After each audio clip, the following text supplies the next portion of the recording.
78 years old na siya. Kahit na bakla, meron bang mga sa akin? Alright. Don't try to figure out your gifts before volunteering to serve somewhere. Just start serving. You discover your gifts by getting involved in ministry. Try teaching or leading or organizing or playing an instrument or working with teenagers. You will never know what you're good at until you try. When it doesn't work out, call it an experiment, not a failure. Okay? Hello, Faith. Good evening. You will eventually learn what you're good at. Okay? Eventually. Not biglaan. Okay? Kaya nga may tatawag ng mga late bloomers. No? Consider your heart and your personality. Paul advised, make a careful exploration of who you are and the work you have been given. Okay? And then, sink yourself into that. Again, it helps to get feedback from those who know you best. Okay? Ask yourself a question. What do I really enjoy doing the most? When do I feel the most fully alive? What am I doing and when I lose track of time? Do I like routine or variety? Do I prefer serving with a team or by myself? Am I more introverted or extroverted? Am I more thinker or a feeler? Which do I enjoy more, competing or cooperating? You have to assess yourself, no? Kasi, no, kapag ikaw ay, doon mo malalaman, yung spirit of leadership. Sabi nga dyan kanina, hindi mo malalaman kung ikaw ay leader if you want to take a stand and volunteer as a leader. At kapag may sumunod sa'yo, no, then you have that spirit of leadership or the leadership spirit. But iba po yung leadership spirit, iba po yung spirit of leadership. Okay? Kapag yun po, meron ka, automatic, it is a type of power, no, or influence to people that you don't have to drag them to follow you, but rather, because of what they are seeing in you, they are going to follow your pathways because of that, what we call the spirit of leadership. Okay? The spirit of leadership. Ganun po yun. Then you will discover na leader ka pala. Okay? But most of the good leaders, di ba? You have to be a good follower before you become a good leader. You must be a good follower first. Okay? Because you will not know how to follow. If you never know never learn how to follow, you will never learn how to lead. Okay? We rarely see God's good purpose in pain or failure or embarrassment while it is happening. When Jesus washed Peter's feet, he said, "You do not realize now what I am doing, but later you will understand." Only in hindsight do we understand how God intended a problem or good. This is a scenario. So, thank you so much, co-founder Mikay. Shout out po sa SPG family, no? Okay. Sabi dito, no, you do not realize now that, di ba si Peter, no, sabi, nung hinuhugasan, no, ni Jesus yung paa ni Pedro, no, sabi niya, you do not realize now what I am doing, but later, you will understand. Ganun din po sa pag-i-involve ng ministry. You may not know what you are doing right now, no, but, no, later, you will understand. No? Mostly, no, sa iba, sa mga naging member ng Legacy, most of them hindi talaga nakasabay sa vision. But later, habang tumatagal, lalo po nilang nauunawaan, no, kung ano po, no, ang layunin na nilalakaran ng Legacy at unti-unti po nila yung naiintindihan. Ganon din po sa inyo. Kung hindi nyo pa alam kung anong inyong gifts, i-involve nyo lang sarili nyo kahit hindi nyo alam ang ginagawa nyo.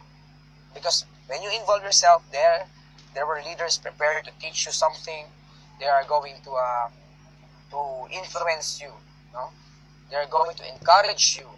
And then out from that, those encouragement, those learnings from that group, makikita mo po doon kung ano unti-unti nare-reveal sa iyo, ma-unveil sa iyo yung mga spiritual gifts na nakatago sa loob ng iyong pagkatao. Extracting the lessons from your experience takes time. I recommend that you take an entire weekend for a life review retreat. Nakapag-retreat na ba kayo? Have you been into a retreat? Okay? Okay. Where you pause to see how God has worked in the various defining moments for your life and consider how He wants to use those lessons to help others. There are resources that can help you do this. Okay? Accept and enjoy yourself. Okay? Ito yung pinakamaganda, no? You have to accept and enjoy your shape. Okay? Since God knows, kasi dati ganun din ako, no? I want also to share this with you guys. Dati, nung ako po ay magsisimula pa lamang, no? May nagsasabi, magpastor ka, mag-ano ka, ganito gawin mo, magpastor ka, magaling ka sa music ministry, mag-music ministry ka. Then, I involved, no, myself into music because I really do love music, no? I love writing poems, I love writing songs, no? I love playing music, nagko-compose ako ng mga kanta. Kaya doon ko in-involve sarili ko kasi baka nga dito ako mahubog, dito ako magbunga, no? But nung may nag-confirm sa akin, no, because I started sharing the word of God to others. Sabi sa akin, baka may gift ka ng evangelist. So then I tried to involve myself sa evangelism ministry. And then doon ko naramdaman, no, iba din kasi there's something, no, an intense power that God had, pulled out into my life. Damang-dama ko whenever I preach the word to the people, there's something, a power that I cannot explain, no, that, hearts change. No? So, nakaka-bless. No? So, doon ko nakikita, no? Kung paano ang Diyos kumikilos sa mga tao, papagamit sa Kanya. So, from that time, no, sabi ko kasi, takot ako dyan, ayoko ng ganyan kasi mahiyain ako. Kasi gusto ko, andun lang ako sa likod ng worship leader, tumutugtog lang ako. Kasi mahiyain ako sa harapan ng tao. Ayokong magsalita. Doon ako nahubog. Hanggang sa unawaan ko na ito pala ako tinawag ng Diyos. So, doon ako sumunod. Okay? Since God knows what's best for you, you should gratefully accept the way He has fashioned you. The Bible says, what right have you, a human being, to cross-examine God? The pot has no right to say to the potter, why did you make me this shape? Surely a potter can do what he likes with the clay. Galing, Glad to see you too, big view. No? Sino tayo, no? Kasi parang, yung potter's hand, alam niyo yun? Potter's hand? No? Anong karapatan natin, no? Bilang tao, no? Para questionin ang Diyos, no? Walang karapatan ang paso na magreklamo sa lumikha sa Kanya, no? At magtanong, bakit mo ako nilikhang ganito? Sabi niya, di ba? Di ba? At siguro, at po ay totohanan, no? Na ang siyang lumikha ng paso ay meron siyang karapatan kung ano man klaseng hugis ang gagawin niya doon sa paso na yon. Ganon din po tayo. Kung anong nilikha ka ng Diyos sa sarili mo, i-accept mo ang sarili mo, mahalin mo, no? At i-enjoy mo ang binigay sa iyo ng Diyos. Huwag kang makinig sa sasabi-sabi ng iba, no? Ang mundong ito ay punong-puno ng pang-aalimura at pangungutya. Kaya huwag kang tumingin sa kanila. Tumingin ka sa nag-iisang lumikha sa iyo. Tumingin ka sa Diyos. Kasi at the end of your life, lahat tayo, ang patutunguhan natin, lahat tayo haharap sa Diyos.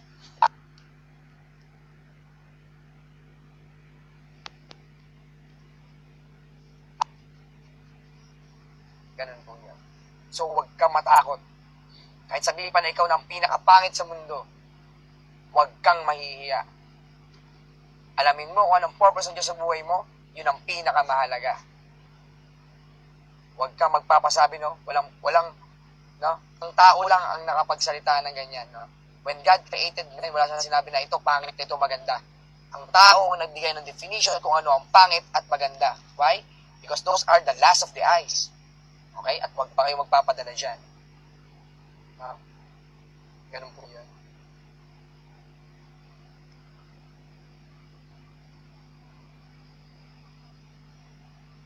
Kaya mali po yung kanta na humanap ka ng pangit. Dahil wala pong pangit, no? Humanap ka ng taong may takot, no? At may relasyon sa Diyos.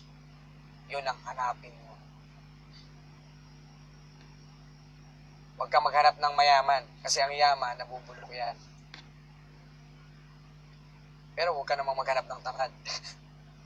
Kasi ang sabi sa Bible, huwag pakainin ang taong tamad. Okay? Yun. Your shape was sovereignly determined by God for His purpose. So you shouldn't resent it or reject it. Instead, instead of trying to reshape yourself to be like Ronald Manuel, shoutout po kay Gabriel Manuel. Okay. Yourself to be like someone else. You should celebrate the shape God has given you only to you. You have to celebrate that.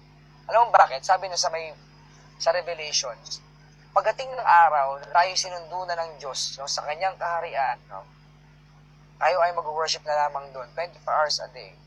At sabi din dyan, tayo ay bibigyan niya ng pangalan, no, na ang nakakaalam lamang ng pangalan na yon ay yung binigyan niya. Sabihin nun, kayo talagang, no, talagang doon binibiyang lalim ng Diyos na gusto niya na magkaroon ng personal na relasyon ang bawat isa sa Kanya. Kasi bibigyan nila tayo ng pangalan eh. Pangalan na ang nakakaalam lamang, no, ang tumanggap at ang siyang nagbigay sa Kanya. Ang galing, ano? It's a very, very, napakalaga na mystery niyan. Isipin mo na lang, ang dami natin doon, no? Ang dami natin doon. Ikaw binigyan kanya ng pangalan. Ako binigyan ng pangalan. Pero ang nakakaalam lang ng pangalan ko, ako, at saka yung Diyos. Ikaw, ganun din. Sabihin, ganun tayo ka-special ang bawat isa sa atin. Kaya ganun pala natin itinutulak, no, ang pagkikipagrelasyon, no, sa Kanya. Yan. Shoutout po kay Gabriel Manuel. Sabi po ni Ronald Manuel. Okay. Part of accepting your shape is recognizing your limitations. Okay.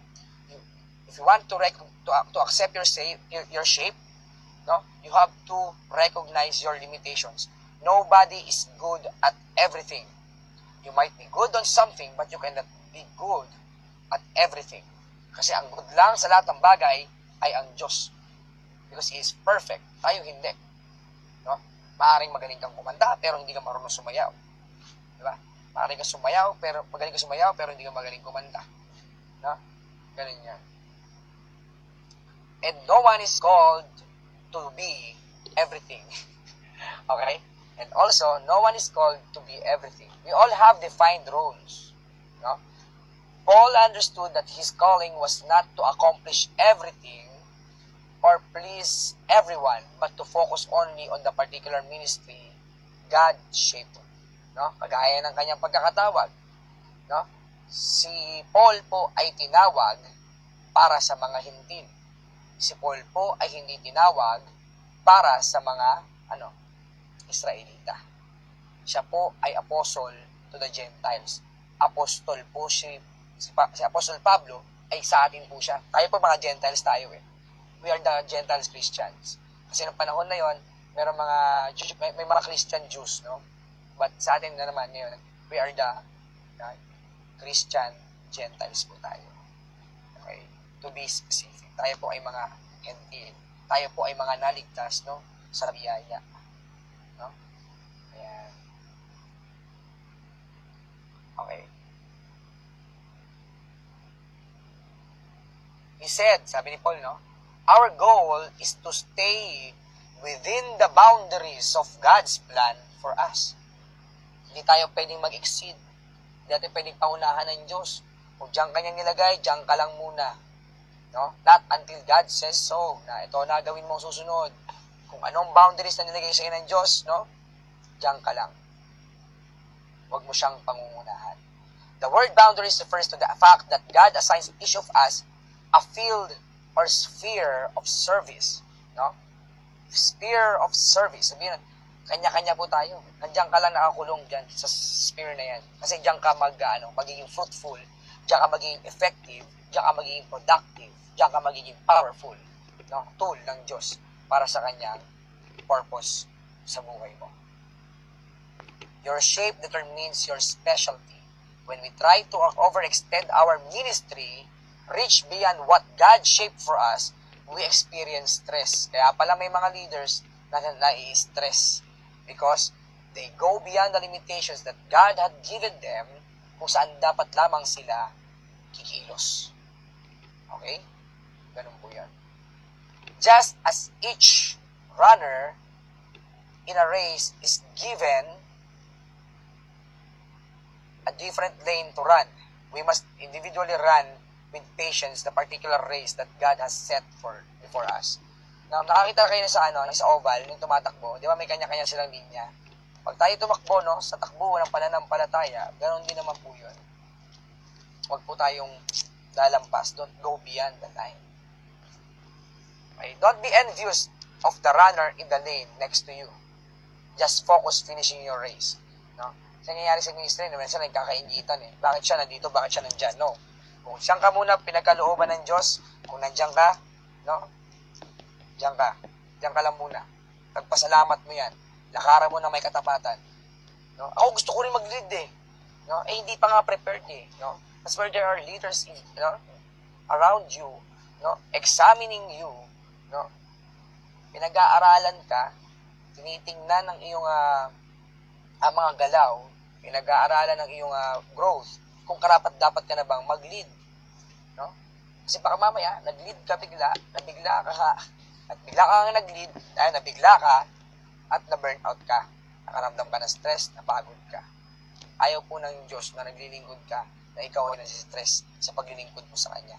Ang gusto niya, ginagawa mo yan na may kagalakan at buong kalakasan. Okay? The word boundaries God wants you to enjoy using the shape He has given you. The Bible says, be sure to do what you should do, for then you will enjoy the personal satisfaction of having done your work well. And you won't need to compare yourself to anyone else. Satan will try to steal the joy of service from you in a couple of ways. By tempting you to compare your ministry with others, and by tempting you to conform your ministry to the expectations of others, but are deadly traps that will distract you from serving in the ways God intended. Whenever you lose your joy in the ministry, start by considering if either one of these temptation is dash. No? Nangyayari po yan, nagkakaroon ng kumparahan, no? Ng ministry sa iba. Nagkukumparahan ng kayang gawin sa iba. Even yourself, kinukumpara mo na yung kakayanan mo sa iba. Okay? Parang yung nangyari noon kay Moses. Diba? Si Moses ay leader. No? Mismo ang kanyang kapatid, no? Na si Miriam. No? Nagsabi sa kanya, sino nakakalam na story noon? Bakit? Si Moses lang ba? Or bagsak na mo. Sige, sip ka lang. Okay? So, ang sabi doon? Bakit? Si Moses lang ba ang pinakikinggan ng Diyos? Tama nga naman, di ba? Parang gano'n, ano?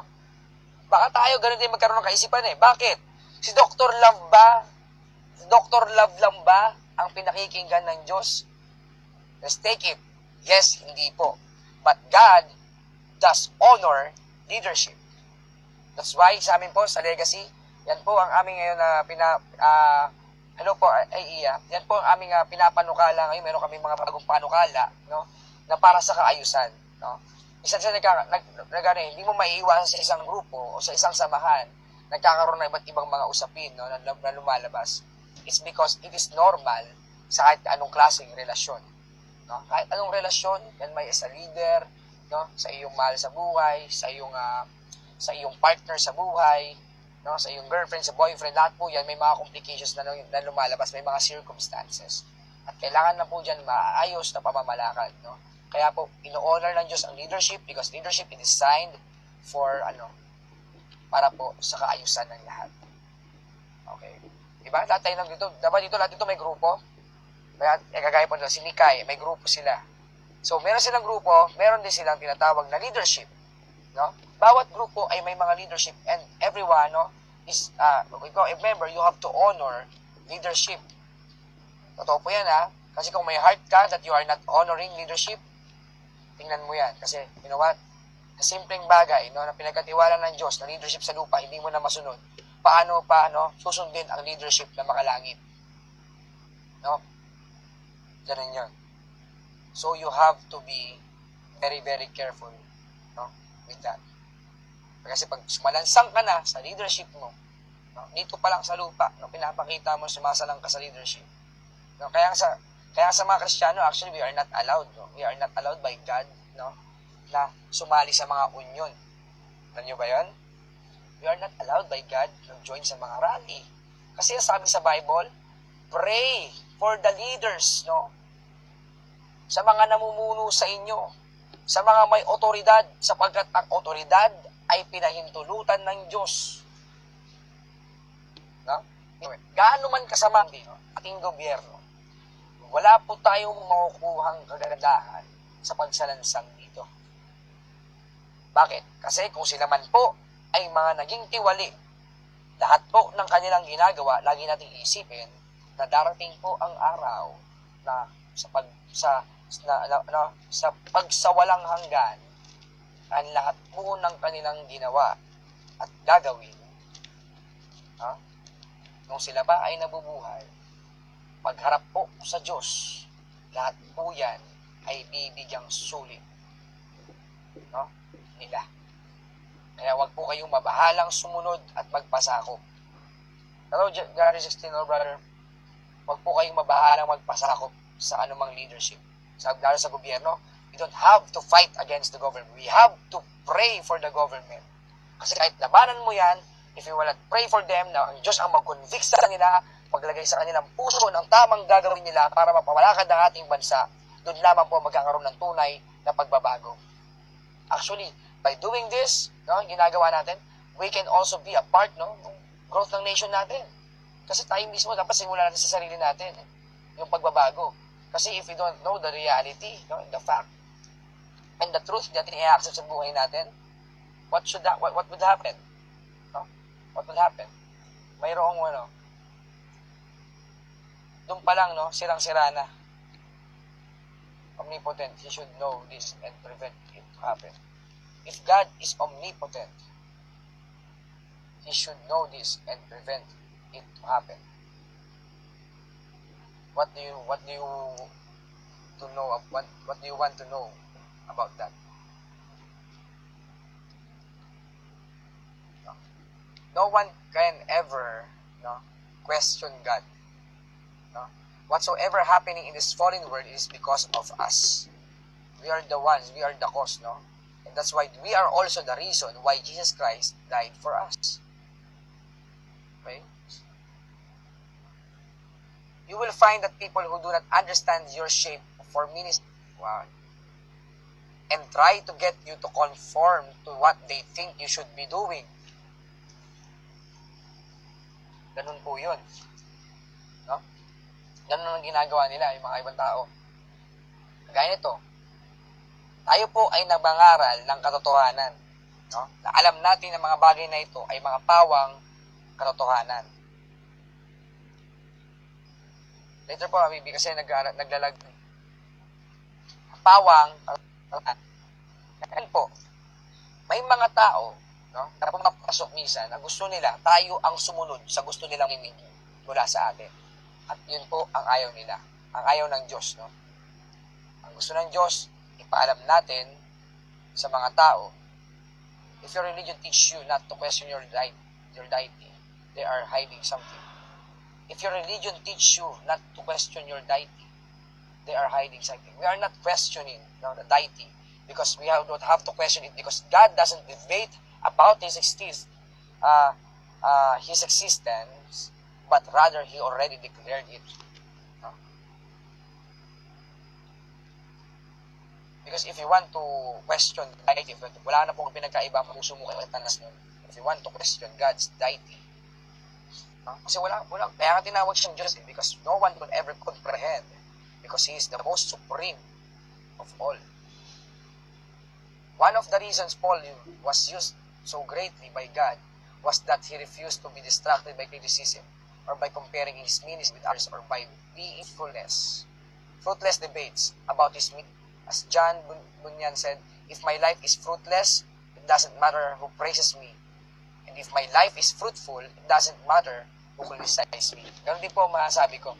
If my life is fruitless, it doesn't matter who praises me. No? And if my life is fruitful, it doesn't matter who criticizes me. Yun din po ang stand ko. No? Yan po ay wala pong pakialam, no, sa sasabihin ng iba. Wala rin po akong pakialam, no, kung ako ay purihin man, no, o kutsain sa ginagawa po natin. Keep developing your shape. Ito na po yung huling bahagi, no? Jesus' parable of talents illustrates that God expects us to make the most of what He gives us. We are to cultivate our gifts and abilities, keep our hearts aflame, grow our character and personality, and broaden our experience so we will be increasingly more effective in our service. Paul told the Philippians to keep on growing in your knowledge and understanding. No? Keep on growing in your knowledge and understanding. And he reminded Timothy, kindle afresh the gift of God which is in you. If you don't exercise your muscles, they weaken and atrophy. In the same way, if you don't utilize the abilities and skills God has given you, you will lose them. Ganun din po yun, no? Manasasayang, no? Halimbawa, may skills ka, no? Magaling ka nga, bagay sa pagkanta, yung mga basic na ganyan nila, no? Sa pagkanta. Kapag ikaw ay, alam mo, may marunong ko kumanta, pero hindi mo lang pinapractice yan, baliwala. No? Okay. Jesus taught the parable of the talents to emphasize this. Referring to the servant who failed to use his one talent, the master said, take the talent from him and give it to the one who has the 10 talents. Fail to use what you've been given and you'll lose it. Gusto nyo ba mawala yun? So, gamitin na po natin kesa mawala. Diba? Kaya pa may nakapagsabi, no? May mga, alam nyo yun, may mga pumapanaw na. No? Ano po sinasabi? Kapag siya po ay mamamatay na, no, ang tao, pag pumapanaw na, minsan nagkakaroon siya ng resentments. Sana nung ako ay may kalakasan pa. Sana noon ay nagpagamit na ako sa kanya. May nananigan na po sa ng kalakasan, sana ako ay nagpagamit na sa kanya. So, makakunayang na hindi po, no, hindi gagamit ng kanyang buhay, no, yung purpose sa kanyang buhay niya ay hindi niya nagagamit. Yan po yung pinaka-nalulungkot. Pag hindi mo nakuha yung purpose ng buhay mo, yan po, parang papanaw ka, wala kang nagawa, no, sa buhay mo. No? Kaya pala no, sa Timothy, no, sabi no, well done, no, my good and faithful servant. May pasabi niya, claim sa Bible, I had fought a good fight of faith. No? Umanaw ako dito sa mundo, pero lumaban ako ng sa mabuting laban, no? Sa pananampalataya. Okay. Use the ability you've got, and God will increase it. Paul told Timothy, be sure to use the abilities God has given you. Put these abilities to work. Okay? Huwag po natin itatago, bagkus ipagamit po natin yon para sa Diyos. Whatever gifts you have been given can be enlarged and developed through practice. For instance, no one gets the gift of teaching fully developed, but with study, feedback, and practice, a good teacher can become a better teacher, and with time, grow to be a master teacher. No? Don't settle for a half-developed gift. Stretch yourself and learn all you can. Concentrate on doing your best for God. Work you won't be ashamed of. Okay? Concentrate, no, sa mga bagay, no, na mga the best na magagawa mo para sa Diyos, no? Huwag kang mahihiyang gawin ang mga bagay na yun. Take advantage of every training opportunity to develop your shape and sharpen your serving skills. No? So, isabihin pala, kagaya ng mga ganito gawain natin, no? Libre kang makikinig ka na lang, no? At mag-take downloads ka na lang ng mga bagay na makukuha mo. Concentrate, take advantage of every training opportunity. And this also a training opportunity given freely for everyone to develop your shape and sharpen your serving skills. In heaven, we are going to serve God forever. That's the reality you should take. No? If you are going to heaven, no? We are going to serve God forever. Right now, we can prepare for the eternity. Okay? For the eternal service by practicing on earth. Right now, we can prepare for that eternal service by practicing on earth. Okay? Like athletes preparing for the Olympics, we keep training for that big day. They do it for a gold medal that tarnishes and fades. You're after one that's gold eternally. Okay? We're getting ready for the eternal responsibilities and rewards. Which God? The God that's in the Bible. The God na sinamba ni Abraham. Ang Diyos ni Abraham, Diyos ni